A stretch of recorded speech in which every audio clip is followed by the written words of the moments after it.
যে হাতটিকে আশরাফুল একদিন ভরসার কাঁধে রেখেছিলেন, যে মানুষটিকে বিশ্বাস করে রোগশয্যায় থাকা বাবার পাশ থেকে বিদায় নিয়েছিলেন, সেই বন্ধুই বিশ্বাসের আড়ালে রচনা করেছে হত্যার নীল নকশা।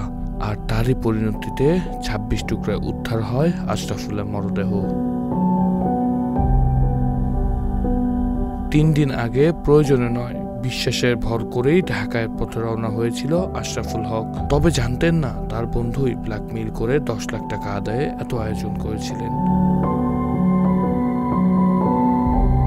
হত্যার পরদিন সকালে জর্জে বাজার থেকে চাপাতি ও ২টি ড্রাম এনে লাশ ২৬ টুকরো করে ড্রামে ভরে দুপুরে একটি সিএনজি ভাড়া করে ড্রামগুলো বাসা থেকে বের করে।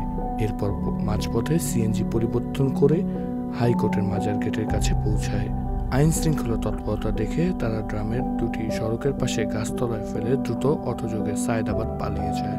পরের দিন সকালবেলা ওরা বুদ্ধি করে বাইরে যায় তারা ড্রাম, চাল ভর্তি ড্রাম এবং অন্যান্য জিনিসপাতি কিনে নিয়ে আসে, কস্টেপ এগুলো কিনে নিয়ে আসে জারেজুলের কথা মতো যে সে নিজে হাতে মেজের ভিতরে ওই লাশটা টুকরা করে ড্রামের ভিতরে পলিথিন দিয়ে মুখে উঠায় তার উপর চাল দিয়ে তারা আনুমানিক 2টের দিকে একটা সিএনজি করে ওই ড্রাম ভর্তি নিয়ে ঢাকার দুনিয়া থেকে ঢাকার দিকে চলে এসে হাইকোর্টের সামনে ফুটপাতে সিএনজিটা দাঁড় করে ড্রাম 2টা নেমে সিএনজিকে বিদায় করে দিয়ে সিএনজি চলে গেল। পরে সেখান থেকে জরেজ শামীমাকে কুমিল্লার নিজ বাড়িতে চলে যেতে বলে।